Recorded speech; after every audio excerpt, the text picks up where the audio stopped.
Саламатсыздарбы, құрметті ұстаздар. Менің аты-жөнім Тұрсынбекова Расила Хамидовна, нөмір 119 Майқаш ауылдық білім мектебінің ағылшын тілі пәні мұғалімі. Бүгінгі сіздерге басқа қосу мақсатымыз ағылшын тілінде сөйлеу дағдыларын жетілдіру әдістемелік құралын бөлісу.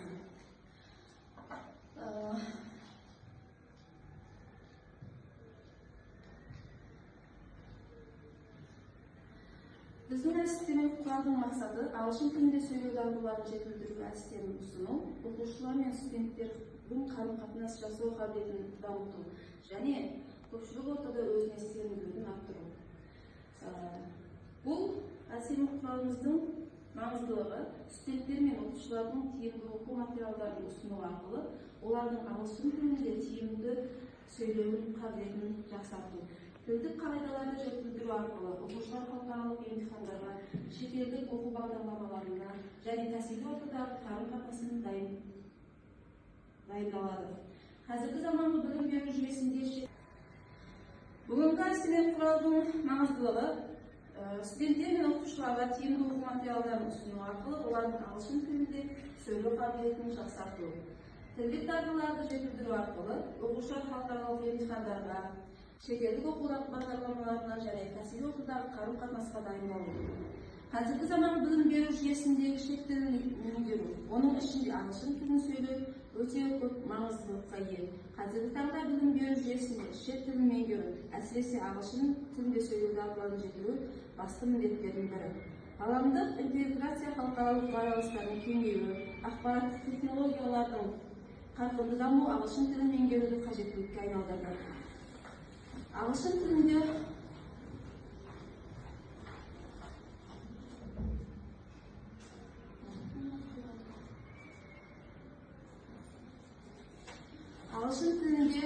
сөйлеу дағдыларын дамытудың маңызы. Ағылшын тілін әлемдік қарым-қатынас, ғылым мен техникалық бизнестің және мәдениеттің негізгі тілі. Ағылшын тілін оқытудың заманауи әдістері. Қазіргі білім беру жүйесіндегі ағылшын тілінде сөйлеу дағдыларын дамыту үшін түрлі әдістемелік тәсілдер қолданады.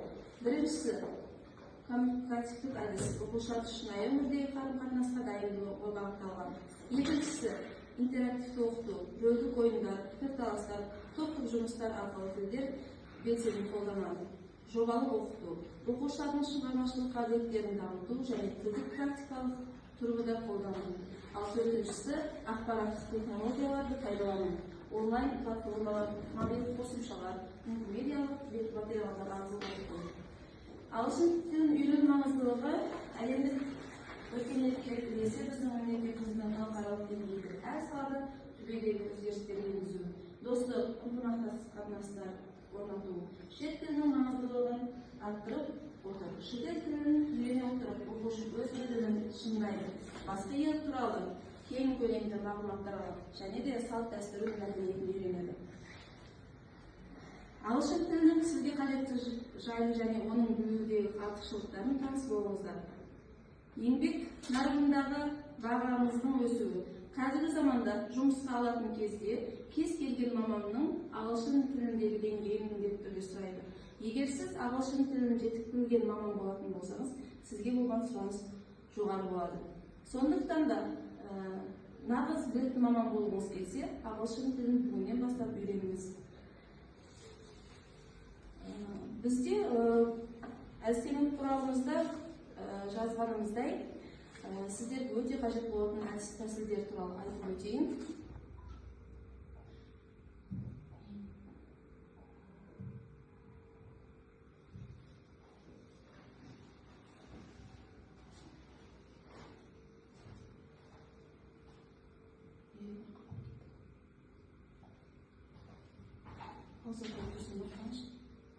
Ағылшын тілінде сөйлеу дағдыларын жетілдіру үшін практикалық іс-тәжірибеге негізделген әдістерді қолдану өте маңызды. Төменде сөйлеу дағдыларын дамытуға бағытталған бірнеше практикалық әдістер мен жаттығулар ұсынылады. Біріншісі, рөлдік ойындар, role-playing games. Оқушылардың сөйлесу дағдыларын дамытуда рөлдік ойындар үлкен маңызға ие. Бұл әдіс арқылы оқушылар әртүрлі жағдаяттарды сахналап, ағылшын тілінде қарым-қатынас жасауға дағдыланады. Екіншісі, дебаттар және пікірталастар, debates and discussion. Оқушылар өз ойларын ағылшын тілінде ашық әрі еркін жеткізу өте оқушылар үшін тиімді әдіс. Ал келесі тілдік копия әдісі, language copy method. Бұл әдіс сыныптағы еркін қарым-қатынас атмосферасын құрып, оқушылардың ағылшын тілінде өзара сөйлесуге жағдай жасайды. Келесі күнделікті сөйлесу практикасы, daily speaking practice. Тілді меңгерудегі ең тиімді жолы оны күнделікті өмірде қолдану. Оқушылардың ағылшын тілінде қысқа да болса күнделікті сөйлесуге талапты болғанымызда. Келесі сахналық қойылымдар. Бұл оқушылардың сөйлеу дағдыларын дамыту мақсатында жасалынған әдіс тәсіл болып саналады. Біз бұл әдісті бастауыш сынып оқушылармен сынап көргенбіз, күнделікті ұйымдастырып отырамыз. Себебі сахналық қойылымдар кішкентай сыныптар үшін өте қызықты. Мысалы, ертегілердің кейіпкерлер рөлінде шығып, әр оқушы өз сөзін ағылшын тілінде сөйлеп, ағылшын тіліндегі деңгейін дамытып отырады. Келесі сұхбат жүргізу әдісі, интервью метод. Бұл методымыз оқушылар, үлкен жастағы оқушылар, яғни үлкен сыныптар арасындағы керемет әдіс тәсіл болып саналады. Себебі интервью дегеніміз бұл қазіргі заманда дамыған бір-бірімен әнші немесе ғалымдар, саяхатшымен сұхбат деген сияқты тақырыптарды алып, бір-бірімен сұрақ жауап арқылы ағылшын тіліндегі деңгейін көтеріп отырады. Аудио және видео күнделікті жүргізу. Бұл әдіс тәсіліміз оқушылар өзінің жеке ағылшын тіліндегі деңгейін көтеруге көмектеседі. Оқушы ағылшын тілінде сөйлеп, аудио арқылы жазып алып, оқушыларға немесе мұғалімге келіп, оны талқылау арқылы өзінің деңгейін көтереді. Келесі суретке қарап әңгімелесу.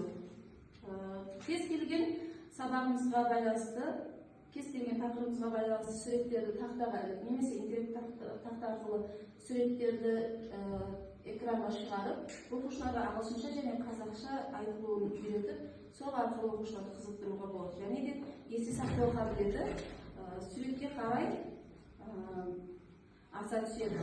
Келесі сөздер тізбегі. Бұл әдіс тәсіл өте қызық, word chain game деп аталады. Біз ағылшын тілінде әсіресе жоғары сыныпта көбірек қолданамыз. Бұл ағылшын тіліндегі бір сөзді айтамыз, соңғы әріпімен келесі оқушы жалғастыру керек. Сол арқылы күнделікті жаттап отырған сөздерді еске түсіріп, ағылшын тілінде сөйлеу деңгейін көтеріп отырады. Ал квест әдісі мұғалім тақырыпқа байланысты сұрақтарды, жаңа сөздерді кабинеттегі әр жерге бекітіп, оны оқушы іздеп табу арқылы, сол сөздерді оқып, соның түсіп мағынасын ағылшынша жауап беру арқылы ағылшын тіліндегі өз деңгейін көтеріп отырады. Ал мақал мәтелге келетін болсақ, мақал мәтел нақыл сөздер тілімізді байыта түскен халықтың асыл қоры. Шетел тілінде үйрену үшін мақал мәтелдерді жаттап, аударма жасаудың көп көмегі бар.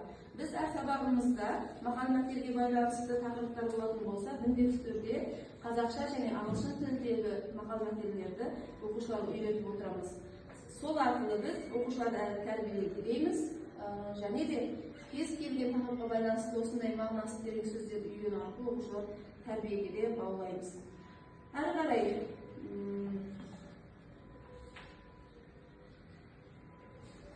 сөздік қорды дамыту бұл үздіксіз процесс. Сондықтан да оқушылар жаңа сөздер мен тіркестерді үйренуді тоқтатпау керек. Оқушыларға күнделікті жаттығулар жасап, жаңа сөздерді үнемі қайталап отыруға мүмкіндік беру, олардың тілді еркін меңгеруіне ықпал етеді. Кері байланыс әдіс тәсілі оқушылардың сөздік қорын дамыту үшін өте керемет әдіс болып саналады. Себебі оқушы ағылшын тілін жаттаған кезде, жаңа сөздер жаттаған кезде міндетті түрде қателесуі мүмкін. Ол өз қатесін басқадан кері байланыс арқылы білмесе, ол оқушы әрі қарай да сол қателікті қайталай береді. Сол үшін бір оқушы сөздік айтты ма, өзінен кері байланыс күту керек. Оқушы немесе мұғалім жағынан. Сол кезде ғана оқушы дұрыс дамиды. Ағылшын тілінде еркін сөйлеу бүгінгі күннің басты талаптарының бірі. Бұл дағдыны дамыту арқылы оқушылар жаһандану дәуіріне өз үлесін қосады. Қорытындылай келе, ағылшын тілінде сөйлеу дағдыларын дамыту үздіксіз жетілдіру қажет ететін процесс. Бұл әдістеме құралдағы ұсыныстарды жүйелі түрде қолдану арқылы мұғалімдер оқушылардың тілдік дағдыларын жаңа деңгейге көтере алады. Ең бастысы, оқушыларға өзіне деген сенімділікті беріп, олардың шынайы тілдік ортада еркін қарым-қатынас жасауға ынталандыру. Осы әдістемелік құрал мұғалімдерге, оқушыларға және тілді меңгеруге қызығушылық танытқан барлық жағдайларда пайдалы ақпарат көзі болатынына сенімдіміз. Тілді үйрену шекараларды кеңейтудің және жаңа мүмкіндіктерге жол ашудың басты кілті.